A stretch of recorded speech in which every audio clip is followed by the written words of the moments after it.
Tomorrow, Julian and I will be taking over that hotel. You don't know the first thing about business."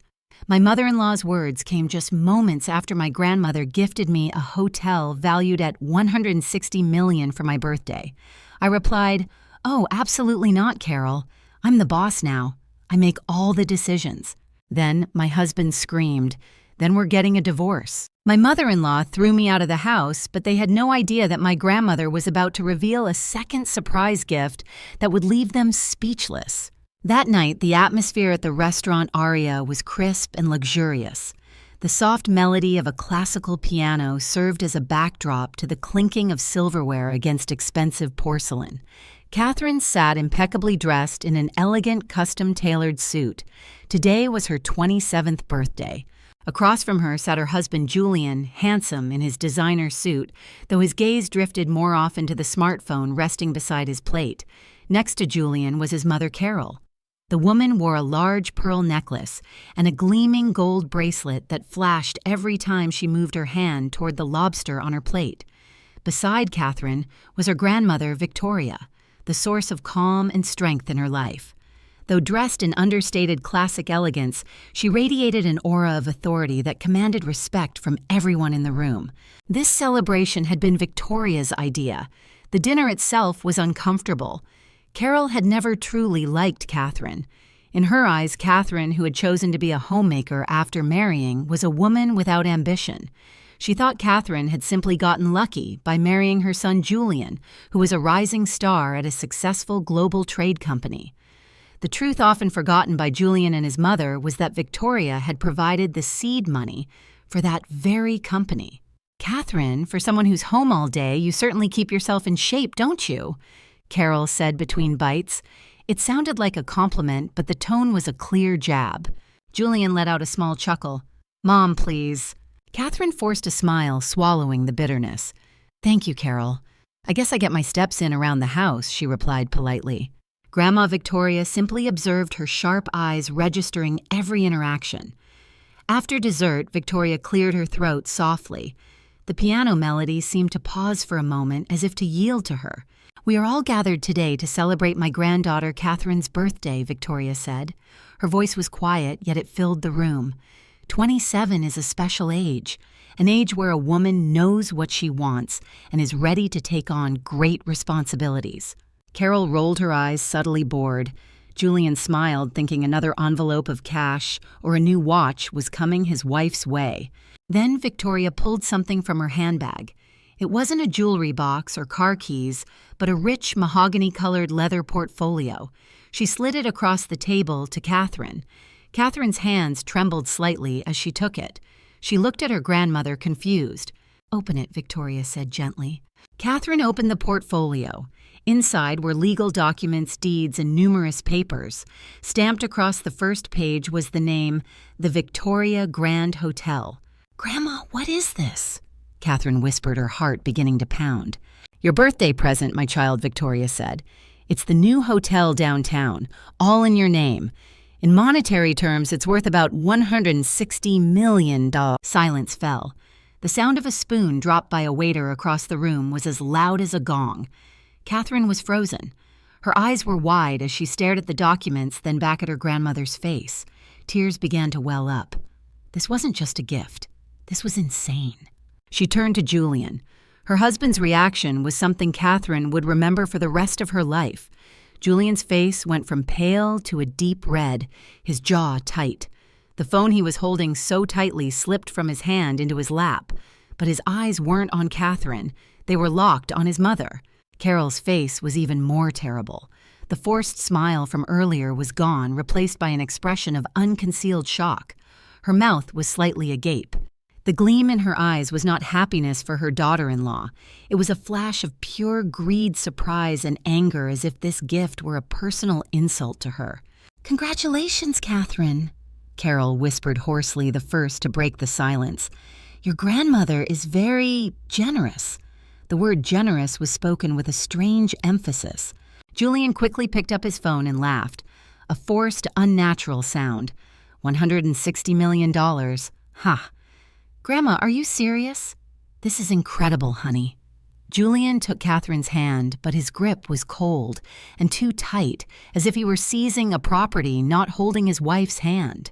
Katherine was too overwhelmed to react. She could only look at Victoria. "Grandma, this is too much. I can't accept this." Victoria placed her hand over Catherine's, which rested on the portfolio. "You can and you will. It's time you had what you deserve. I trust you." The rest of the dinner passed in a strange haze. Carol and Julian became suddenly quiet. They barely spoke, but Katherine could see them exchanging constant glances and tense whispers whenever she pretended to look away.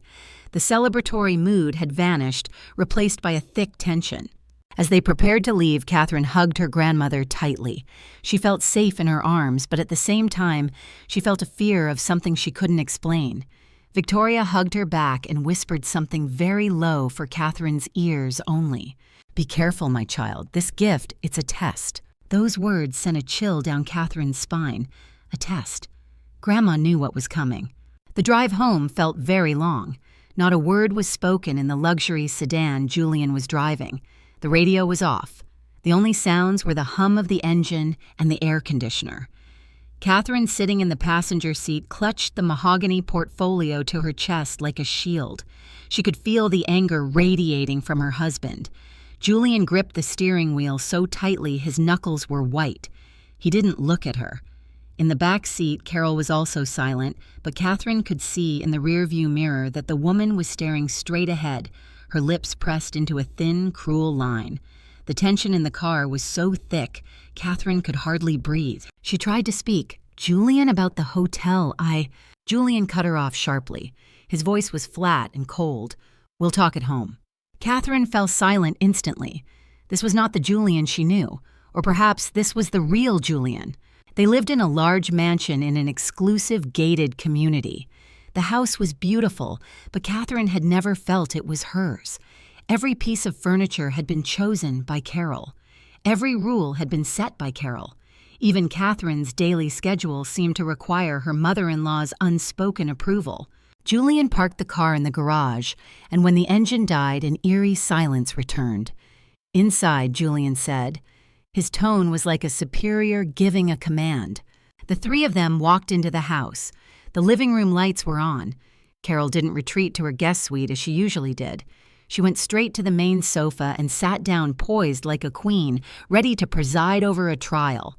She dropped her expensive handbag on the coffee table with a thud. Julian stood by his mother, arms crossed, staring at Katherine. Katherine remained in the middle of the room, still clutching the portfolio. She felt like the accused. Carol was the first to speak. Her voice was no longer masked with false courtesy. It was sharp and demanding. $160 million. Your grandmother is completely insane, giving such an expensive toy to a girl who knows nothing. The insult hit Katherine straight in the heart. "Do you think you can do anything with that hotel?" Carol sneered. "You can't even take care of your husband without my help." Julian remained silent as his mother attacked Katherine. "That hotel," Carol continued, "should be a family business. We can't let someone like Katherine, who knows nothing, manage that much money." Julian finally spoke. His tone was meant to sound like a wise mediator, but it was obvious which side he was on. "She's right, honey. Mom has more experience. This is for the good of all of us. Think about it. We can expand the hotel. I could leave my job and focus on it." Carol's eyes gleamed.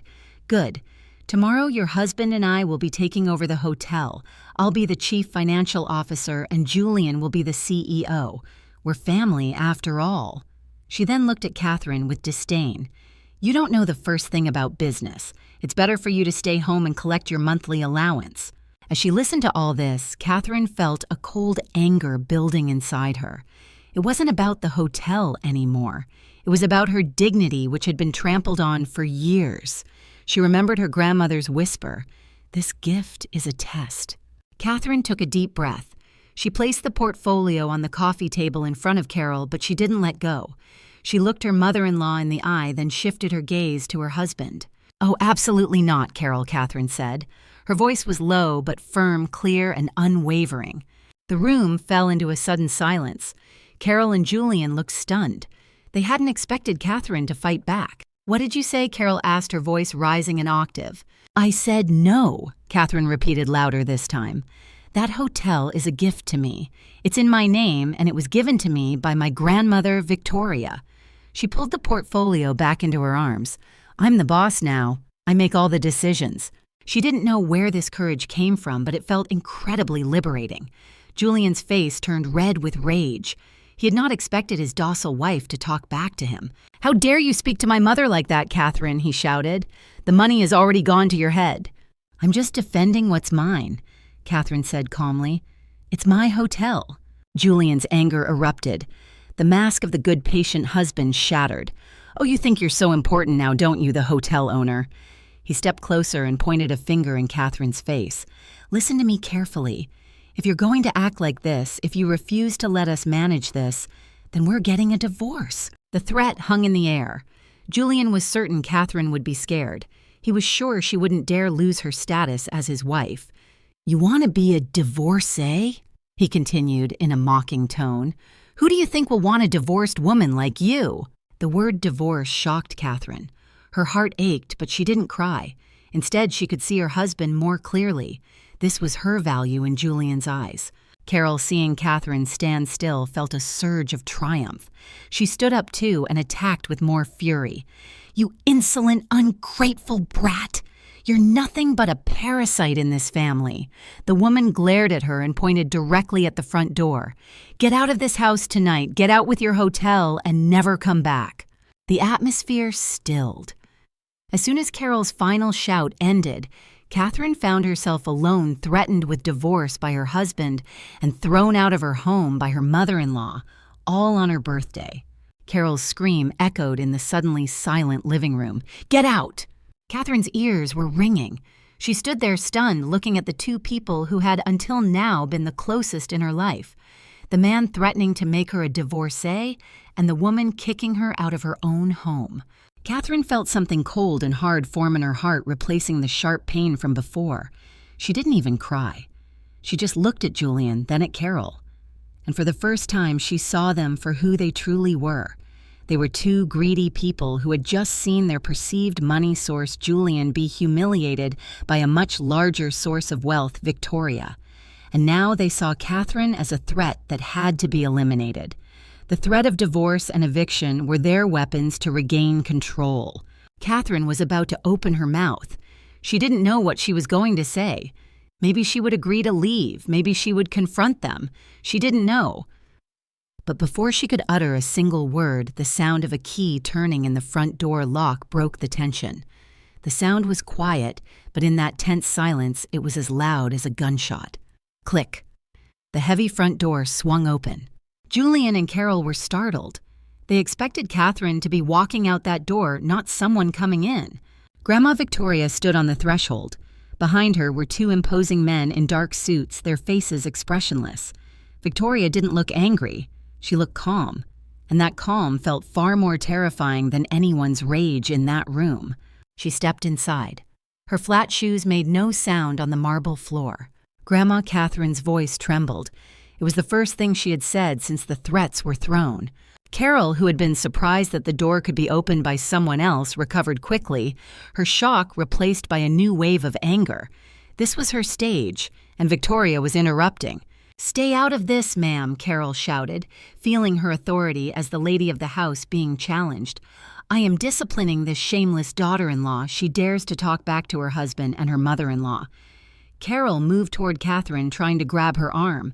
"And I am kicking her out of my son's house." Victoria held up a hand. It was a small gesture, just an open palm, but it was enough to make Carol stop in her tracks. "Disciplining," Victoria repeated, her voice low but sharp. Kicking her out, Victoria let out a small, humorless laugh. "Carol, you can't kick the owner out of her own house." That statement hung in the air. Carol frowned, confused. "What are you talking about, you senile old woman? Of course, this is my son's house. Julian bought it." Julian, who had been silent this whole time, started to sweat. He looked at his mother, at Victoria, and at Katherine. He knew exactly what Victoria was about to say. His face was pale. "Grandma, please," Julian whispered. But Victoria paid him no mind. Her eyes were fixed on Carol. "Your son Julian's house." Victoria said his name, and the man flinched. Have you never been honest with your mother, or have you lived a lie for so long you've forgotten what the truth is? Victoria walked slowly around the plush sofa Carol had chosen. This mansion, this luxurious 3-story home in this exclusive community. Carol, did you ever ask Julian how he managed a $3.2 million down payment when he had only been working for 2 years? Carol fell silent. Her eyes darted to Julian, demanding an answer. Julian couldn't look at his mother. It was a company bonus, he said weakly. A company bonus? Victoria laughed again. The company Julian works for, that successful global trade firm. Carol, do you know who the real owner of that company is? Victoria stopped in front of Katherine and gave her trembling granddaughter a gentle pat on the shoulder. That company, the luxury car Julian drives every day, and yes, even this house. It was all a wedding gift for Katherine long before the hotel. Everything is in Katherine's name. The truth hit Carol like a freight train. She staggered backward, clutching her chest. No, it can't be. It's a lie. Tell me she's lying. Julian, she screamed hysterically. But Julian could only hang his head. His fists were clenched. He couldn't deny it. His entire life of luxury, his pride as a successful man, was revealed to be borrowed from his wife's grandmother. He had only been allowed to manage the assets of the wife he had just threatened to divorce. Victoria looked at Julian coldly. And you, Julian, you just threatened my granddaughter with divorce and insulted her by calling her a divorcee. Victoria gestured to one of the men behind her. The man who turned out to be her lawyer, Mr. Sterling, stepped forward and opened a briefcase he was carrying. What did you think? Victoria continued. That after you threatened her and your mother kicked her out, you could just take over the hotel. Mr. Sterling cleared his throat. Mr. Julian, Mrs. Carroll, I am Mr. Sterling, legal counsel for Katherine's grandmother, Mrs. Victoria. Victoria's name was mentioned to emphasize who the true owner of all this wealth was. The threat of divorce or separation that Mr. Julian just uttered has been heard by more than 2 witnesses in this room. That can serve as a solid basis for a divorce filing. Carol gaped. Divorce. Who's talking about divorce? We didn't talk about divorce. Mr. Sterling looked at her, his face impassive. My client's husband just shouted, "We're getting a divorce." My client, Mrs. Katherine, has accepted those words as an intent to divorce. No, Julian yelled, finally, snapping out of his frozen state. I didn't mean it. I was upset, Katherine, honey. It was just an outburst. Victoria cut him off. It's too late. My patience has run out.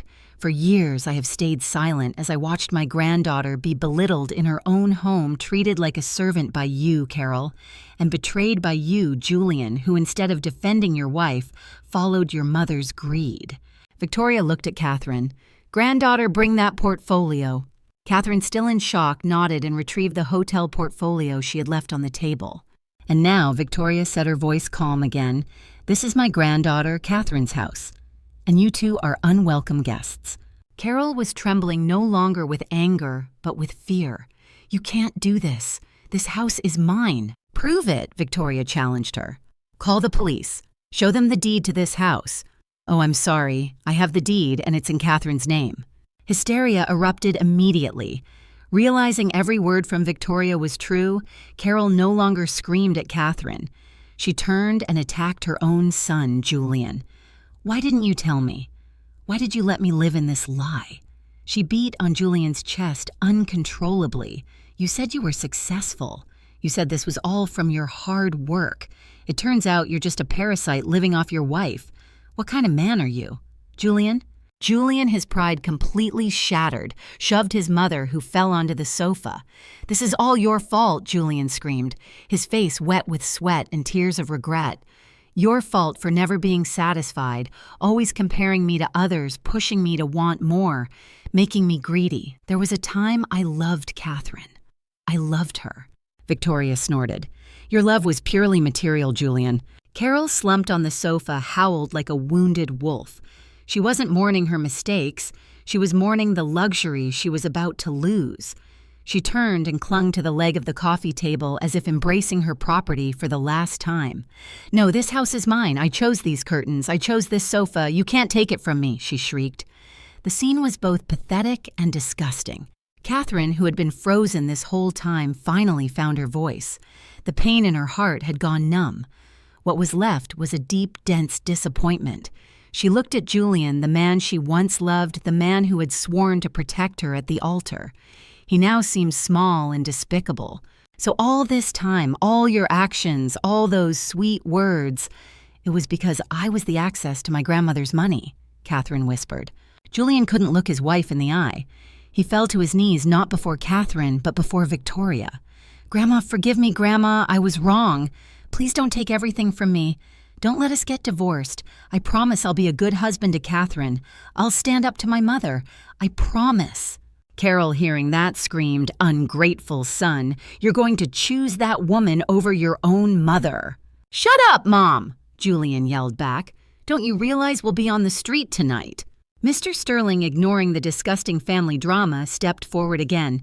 "Mrs. Carroll, Mr. Julian, my client, Mrs. Katherine demands that you vacate her property immediately." "Vacate." Carol stood up. "It's nighttime. Where will we sleep?" "That is not my client's concern," Mr. Sterling replied dryly. "You have threatened and evicted the rightful owner. Your status now is that of trespassers." Katherine Julian crawled, trying to grab Katherine's feet. "Honey, please don't do this. This is our home." Katherine stepped back as if Julian's touch could transmit poison. She looked at his face. The face she once adored now seemed alien and filled with hypocrisy. She remembered all the nights Julian praised his mother's cooking over hers. She remembered all the times Julian bought expensive handbags for his mother while giving her permission to buy new clothes for herself on sale. And she remembered the threat of divorce and the insult of divorcee she had just heard. Katherine took a deep breath, looked at Victoria, who gave her a strengthening nod. She was the owner of the hotel. She was the owner of the house. She was the owner of her life. "Mr. Sterling," Katherine called out. Her own voice surprised her, strong and unwavering. "Give them 15 minutes to collect their most important personal effects." Julian and Carol froze. The order had come from Katherine, not Victoria. "Katherine, you don't mean it?" Julian whimpered. 15 minutes, Katherine repeated.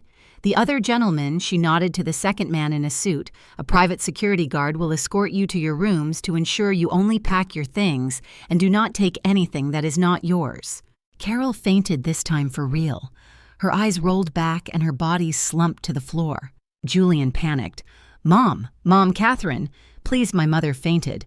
Call an ambulance." Katherine looked at her mother-in-law's collapsed body and then at Julian. "Grandma, do we have the number for 911? Victoria smiled faintly. "Mr. Sterling, handle it." The lawyer took out his phone. "An ambulance is on its way. While you wait, Mr. Julian's 15 minutes have already begun. I suggest you start packing for yourself and your mother." Julian was torn between his fainted mother and the threat of losing everything. He howled in frustration. He ran up the stairs to his and Katherine's room, their former room, and the sounds of things being thrown around could be heard. The security guard followed him.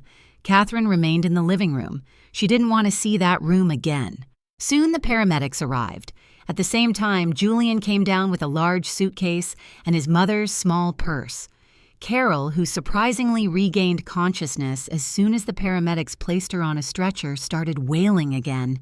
"My things, my handbags, my jewelry." "The jewelry is in the purse," Mom Julian whispered, embarrassed. They were escorted to the door. On the threshold, Julian stopped, turned around and looked at Katherine, who stood tall next to her grandmother, clutching the hotel portfolio. His face was wet with tears, but they were not tears of remorse. They were tears of rage and defeat. "Katherine, you'll regret this," he threatened weakly. Katherine looked him straight in the eye. "You said I would become a divorcee. You were wrong." Her voice was cold and sharp. "I'm about to become a very rich, very free woman. And you, who threatened divorce in front of witnesses, will be left on the street." Katherine nodded to the security guard. The door closed. The sound of the ambulance siren and Carol's screams slowly faded away. Katherine leaned against the door, her legs suddenly feeling like jelly. She looked at Victoria, and finally, tears of relief and catharsis began to flow. The morning came with a strange stillness. For the first time in 3 years of marriage, Katherine woke up alone in her bedroom. There was no gentle snoring from Julian beside her, No knocks from Carol on the door ordering her to make breakfast quickly. What was left was the cold sheet on the other side of the bed, an ray of morning sun cutting through the thick curtains illuminating the dust motes in the air. The silence was deafening. The large house, which once felt suffocating and oppressive, now seemed empty and far too big. Katherine sat on the edge of the bed, hugging her knees. She felt relieved, of course, as if a great weight had been lifted from her chest. But beneath that relief was a new fear. She was free. But what was she going to do with this freedom? She was now the owner of a huge house and a hotel worth hundreds of millions. She was the same Katherine whom Carol had accused of knowing nothing about business. She showered and dressed. When she went down to the dining room, she was greeted by the smell of fresh coffee and toast. Victoria was already at the table reading the morning paper as if nothing had happened the night before. "Good morning, granddaughter," Victoria said, folding the newspaper. "Did you sleep well?" Katherine smiled faintly and sat down. The housekeeper, who had worked in the house since long before Katherine married, placed a plate with a light breakfast in front of her. She gave Katherine a sympathetic smile.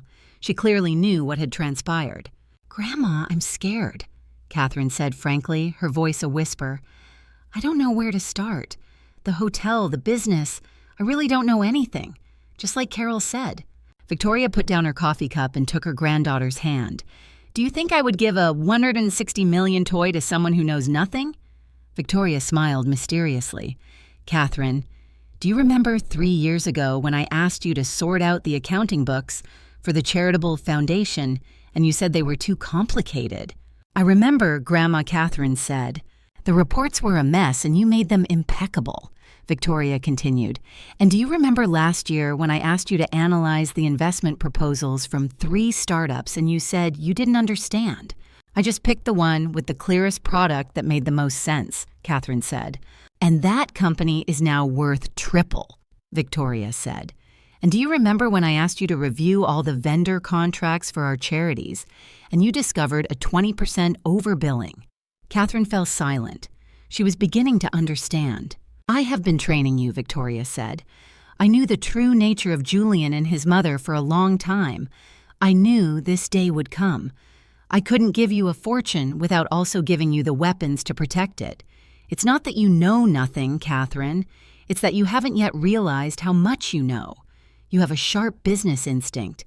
You are meticulous and you are honest. That is more than enough." Victoria's words were like fuel to a small flame inside Katherine. The fear didn't disappear, but it was now accompanied by determination. "Mr. Sterling will be here soon," Victoria said. "We are going to the Victoria Grand. It's time for the owner to greet her employees." An hour later, a black luxury sedan pulled up in front of the lobby of the Victoria Grand Hotel. The building was imposing. The glass gleamed, reflecting the morning sun. It was the first time Katherine had seen it up close. Her heart was pounding. When she walked in, flanked by Victoria and Mr. Sterling, all the lobby staff bowed respectfully. They had been informed that the new owner was arriving. Katherine, in a simple but elegant outfit, walked through the magnificent lobby with her head held high. They went directly to the main boardroom on the penthouse floor. All the department heads were already waiting. A dozen impeccably dressed men and women stood in unison as Katherine entered. She took the main chair at the head of the table with Victoria on one side and Mr. Sterling on the other. The tension was palpable. Katherine could feel their gazes. They held curiosity, skepticism, and a slight disdain. A young, meek-looking woman had suddenly become their boss. Mr. Sterling began. "Good morning, everyone. I present to you Mrs. Katherine. She is the new owner and CEO of the Victoria Grand Hotel." A middle-aged man, the most senior-looking among them, with a general manager nameplate on his suit, cleared his throat. "Welcome, Madam CEO. I am Mr. Vargas, the general manager. All of us here are ready to help you get acclimated." The word acclimated was spoken with a tone that implied Katherine was an outsider. Katherine smiled. "Thank you, Mr. Vargas. I appreciate the gesture." She then looked at each of the managers in the room. "I won't beat around the bush. I know I am new here, but this hotel is mine, and I intend to know everything that happens in it." Her gaze landed on a man sitting next to Mr. Vargas, who was holding a tablet. "Mr. Rodrigo, you are the financial manager." correct? The man named Rodrigo was slightly taken aback that Katherine knew his name. Yes, Madam CEO. I reviewed a brief financial report last night, Katherine said, surprising everyone in the room. I noticed a rather large new expense item in the last 2 weeks related to a company called Future Vision Consulting. Could you explain what this consultancy is for and why a year's worth of fees was paid up front? Mr. Rodrigo instantly broke into a cold sweat. He hadn't expected the new owner to notice such a detail so quickly. Mr. Vargas shot him a glare. It's a consultancy for operational efficiency, Madam CEO, Mr. Rodrigo stammered. Operational efficiency, but another report shows our operating costs increased by 5% last week, Katherine countered. Her eyes, once soft, now seemed sharp. And as for Future Vision Consulting, I had Mr. Sterling check on it this morning. The company was registered only 2 weeks ago. The room went silent. Mr. Rodrigo's face turned white. He knew he was caught. Mr. Rodrigo, Katherine's voice was now soft but full of pressure. I am not here to make enemies. I am here to protect my assets. I will ask you one more time. Who authorized this payment? Mr. Rodrigo swallowed hard. He looked at Mr. Sterling, then at Victoria, who was watching him without blinking. He knew if he lied, his career would be over. Finally, he broke. I'm sorry, Madam CEO, he whispered, his voice trembling. The order came from Mr. Julian. The whole room held its breath. Mr. Julian, Katherine repeated, feigning confusion. What authority does my husband have in this hotel? He said he was representing the owner's family, Mr. Rodrigo continued, now resigned.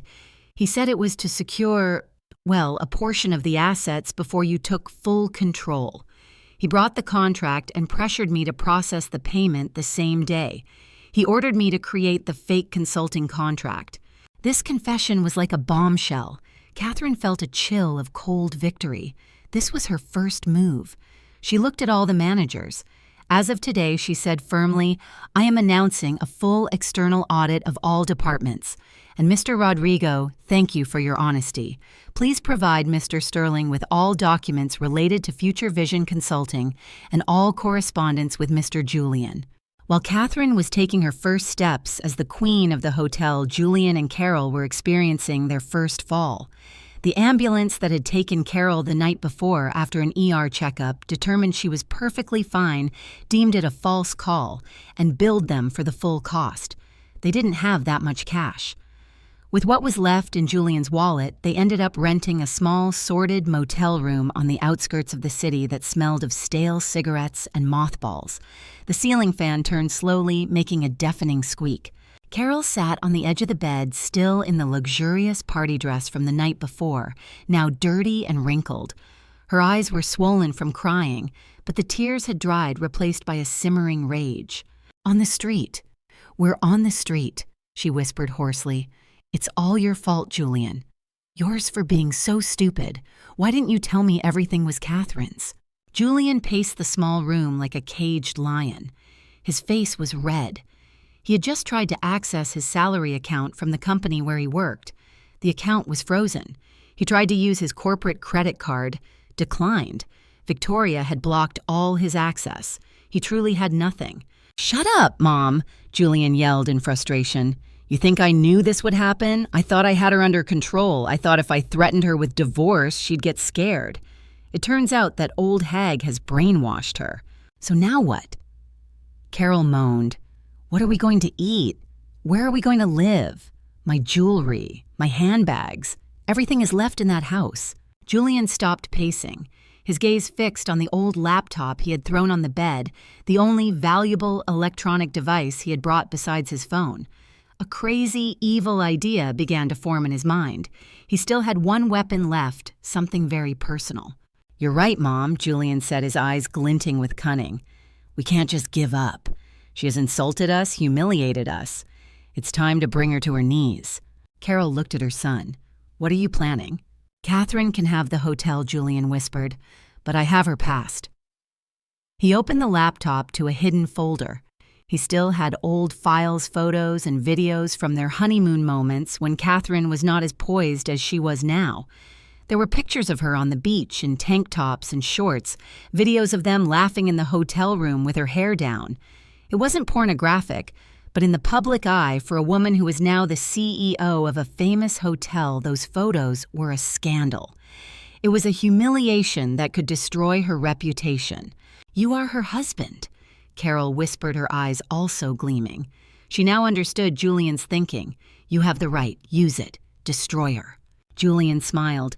He opened a messaging app and sent a message directly to Catherine's number. "You think you've won, don't you? Think you can just throw my mother and me out like trash? You're dead wrong, Katherine." He attached a photo, a picture of Katherine laughing by a pool, her hair loose. "I have a lot of photos from our vacations. Photos that show what a CEO's wife is really like. I'm sure your new managers would love to see this. Transfer 50% of the hotel's value to my new account in 24 hours, or everyone will see what a hypocrite you are." He hit send. Julian leaned back, feeling victorious. He was sure Katherine would be scared. He was sure she would do anything to protect her image. In the penthouse of the Victoria Grand, Katherine had just finished a marathon meeting with the audit team. She was tired but satisfied. Her phone buzzed. She opened it, thinking it was from Victoria.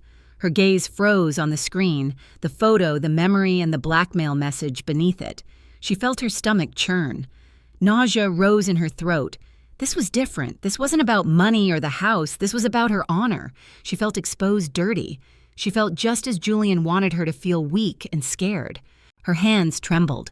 She immediately ran to Victoria's office next to her suite. Victoria and Mr. Sterling were reviewing documents when Katherine burst in without knocking. Her face was pale. "Grandma," she whispered, handing her the phone. Victoria looked at the photo, then read the message. Her previously serene face instantly hardened. "That lowlife," she whispered in a voice full of venom. Mr. Sterling read it over Victoria's shoulder. "Grandma, what do I do? Do I give him what he wants? I don't want those pictures out." Katherine started to cry. "No," Victoria said firmly. "We do not negotiate with terrorists." Mr. Sterling, on the other hand, looked calm. There was even a faint smile on his lips. "Madam CEO." "Please calm down," he said. "Do not respond. Do not say anything." "But Mr. Sterling, Mr. Sterling pointed at Katherine's phone. "He has just given us the greatest gift he could possibly offer." Katherine and Victoria looked at him confused. "Your husband," Mr. Sterling continued, "has just committed 2 serious crimes.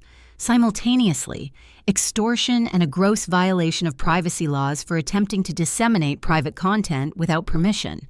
If we add that to the proof we have from Mr. Rodrigo about the attempted embezzlement of hotel assets, our position in the divorce and in a criminal proceeding is unbeatable. He just handed us his head on a silver platter. He just gave us the bullet to shoot him with." Katherine stopped crying. Her fear began to turn into a cold rage. "So what should I do?" "We will file the divorce petition today," Mr. Sterling explained, "and we will file a police report for this blackmail attempt. Let him wait for the transfer that will never come. Let him get nervous. In his panic, he is sure to make another mistake." Katherine took a deep breath. She looked at Mr. Sterling and then at Victoria. She nodded. "Do it, Mr. Sterling," she said, her voice now steady. "Use everything you need to. I don't want to see his face again except in a courtroom." The 24 hours Julian had threatened passed in silence. In the sordid motel room, Julian and Carol stared at the phone screen, waiting for a reply that never came. There were no panicked calls from Katherine, no offers to negotiate, not a single dollar transferred. The messaging app only showed the 2 blue check marks indicating the blackmail had been read. This silence was far more terrifying than anger. "She's ignoring us," Carol whispered, her broken nails tapping on the old wooden table. "How dare she? How dare she stay silent after what you sent her?" Julian felt a wave of nauseating frustration. His last personal weapon against Katherine hadn't worked. Or worse, Katherine didn't care. With the initial information from the financial manager, Mr. Rodrigo, the external audit team Katherine had just appointed went to work. They were like a team of surgeons dissecting the layers of the hotel's operations. And what they found was shocking. Julian's attempt to embezzle funds through a shell company was just the tip of the iceberg. This company, after investigation, was found to be transferring a monthly commission to a private account in the name of Mr. Vargas's wife. Julian, in his hasty greed, had simply piggybacked on an existing system of corruption. He and Mr. Vargas were two parasites feasting on the same body, the hotel. That afternoon, Katherine summoned Mr. Vargas to her office. Mr. Sterling and two auditors were waiting for him. Mr. Vargas, Katherine, greeted him calmly. "I wanted to ask you about our contract with Vega Foods." The man was still trying to force a smile, but it was strained. "Of course, Madam CEO. They are our best suppliers." "Perhaps the best at overbilling," Katherine retorted. The auditor presented a stack of evidence: the inflated invoices, the bank transfer records to his family member's account, and the testimony from the head chef who had complained that the quality of the products was often below standard. Mr. Vargas's face went from white to ashen. He knew he was finished. This is a misunderstanding." "This is theft," Katherine interrupted, her voice icy. "Mr. Vargas, you are fired effective immediately with no severance. Mr. Sterling will proceed with a criminal complaint for embezzlement of company funds. Please hand over your access card." Mr. Vargas collapsed into his chair. His fall, so swift and decisive, sent a message throughout the entire hotel. The old era was over. Meanwhile, in the grimy motel room, time continued to pass. The 24 hours had elapsed. Julian, in a fit of blind rage, made his second fatal mistake. "She thinks I'm joking," he growled. He created a new anonymous social media account. He posted one photo from his collection. The photo was blurry, showing only Katherine's back with slightly damp hair. He added a caption, "Curious to see the real face of the CEO of the Victoria Grand. This is just the beginning." He tagged the location of the Victoria Grand Hotel. "Your time is up, Katherine. Get ready to be famous." He sent a new message to Katherine, attaching the link to the account. But he didn't know that Victoria's digital security team was waiting for him. Within minutes, the account was mass reported and suspended by the platform. The photo disappeared before almost anyone could see it. That evening, a man met with Victoria again. He was dressed in discreet clothing and had an air of quiet observation. It was Mr. Kane, a private investigator who had long been Victoria's eyes and ears. He carried a thin folder. "As you suspected, ma'am," he said in a low voice, "Carol is in serious trouble. Gambling debts. It started with small-time card games and then escalated to high-stakes poker. She lost big. To cover it, she borrowed money from loan sharks." Victoria listened intently. "What's the total?" "She owes 3 different loan sharks, about $3.2 million in principal. With interest, it could be close to $4 million by now," Mr. Kane reported. Katherine, who had just joined the meeting, covered her mouth in shock. $3.2 million. She planned to use the Hotel Victoria, concluded. "She wanted to turn my granddaughter's hotel into her personal ATM to pay off her gambling debts." "There's more, ma'am," Mr. Kane continued. "These creditors aren't ordinary people. They gave Carol a final deadline. The deadline was yesterday. They are looking for her desperately." Victoria looked at the report in her hands. The address of the motel was there. Mr. Kane had found them. "They know Carol has lost her source of money," Mr. Kane whispered. "They won't be playing games."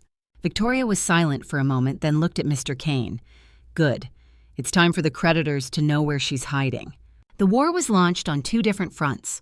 Early the next morning, Mr. Sterling, dressed in his finest suit, stepped out of his car in front of the city's police headquarters.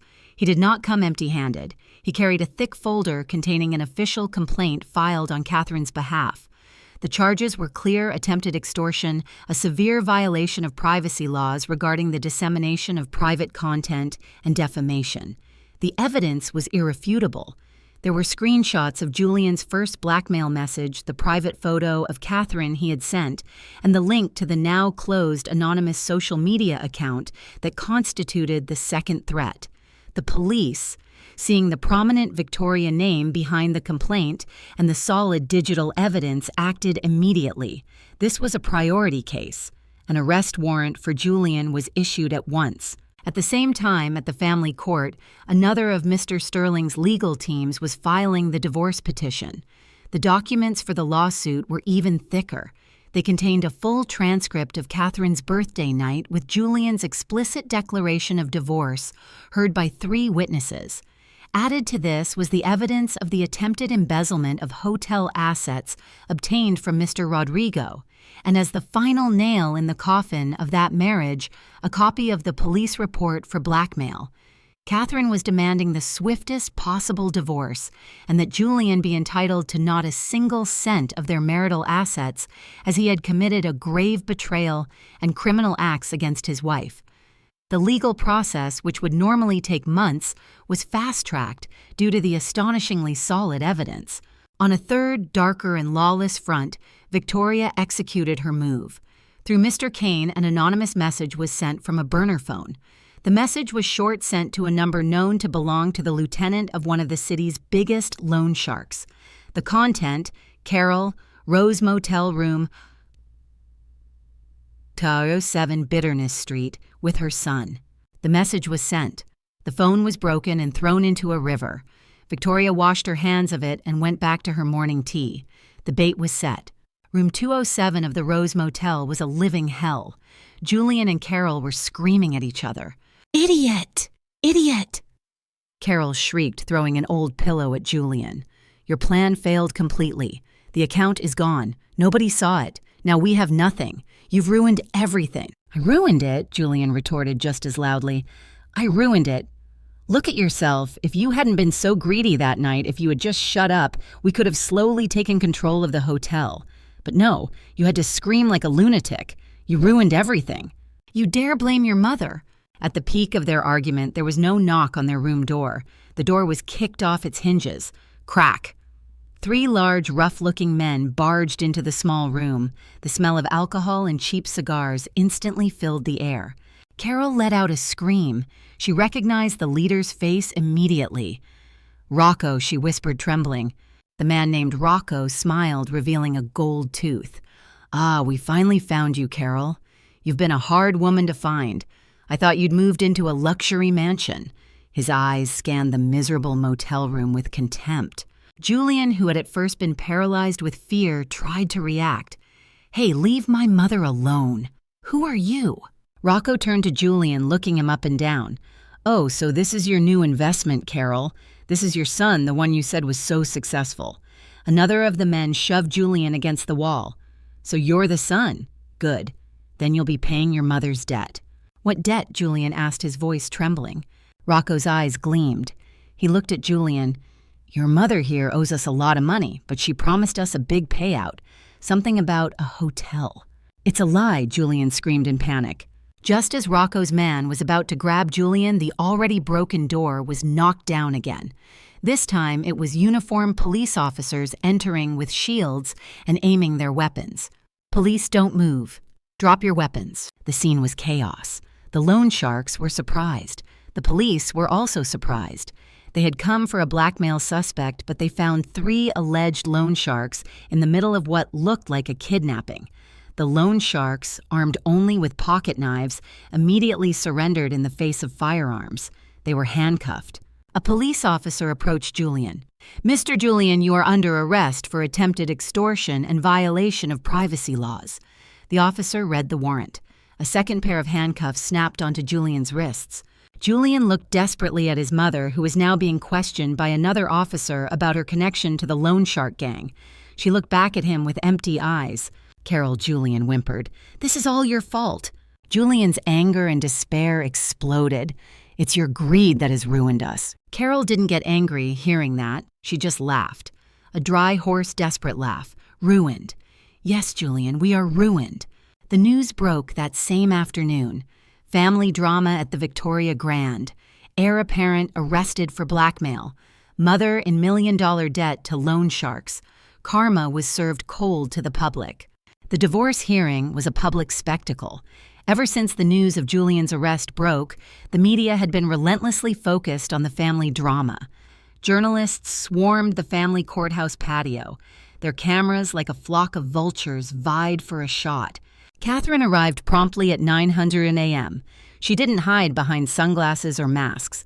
She stepped out of her car dressed in an impeccable ivory-colored business suit, and she walked with her head held high through the crowd. At her side were a serene Victoria and Mr. Sterling, with a thick briefcase. Katherine didn't bow her head. Her eyes looked straight ahead past the dazzling camera flashes and the shouts of reporters chanting her name. She entered the courthouse not as a victim, but as the CEO of a company. Inside the courtroom, the atmosphere was cold and formal. In the defendant's seat across from her sat Julian. The contrast was painfully clear. Julian no longer wore expensive suits or luxury watches. He wore an orange prison jumpsuit. The judge, a wise-looking, middle-aged woman named Judge Harrington, began the proceedings. Given the nature of the case, with overwhelmingly solid evidence and a pending criminal case, the hearing was swift. Mr. Sterling stood up. He didn't need to say much. He simply presented the evidence one by one methodically. Your Honor, his voice was calm and clear. We present our petition based on the defendant, Mr. Julian's initial declaration of divorce. The defendant consciously expressed his intent to divorce my client, Mrs. Katherine, in front of 3 witnesses.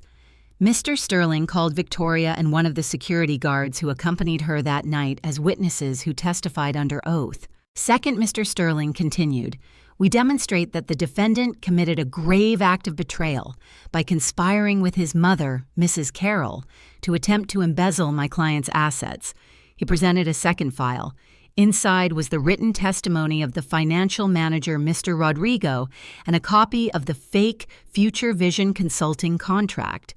And third, Your Honor, Mr. Sterling's voice grew graver even after being evicted from my client's property. The defendant proceeded to commit the crimes of extortion and violation of privacy laws. He presented a third file. Inside was a copy of the police report screenshots of the blackmail messages and the private photo of Katherine submitted as evidence. A murmur of shock went through the courtroom. The judge read the documents. A deep furrow formed on her brow.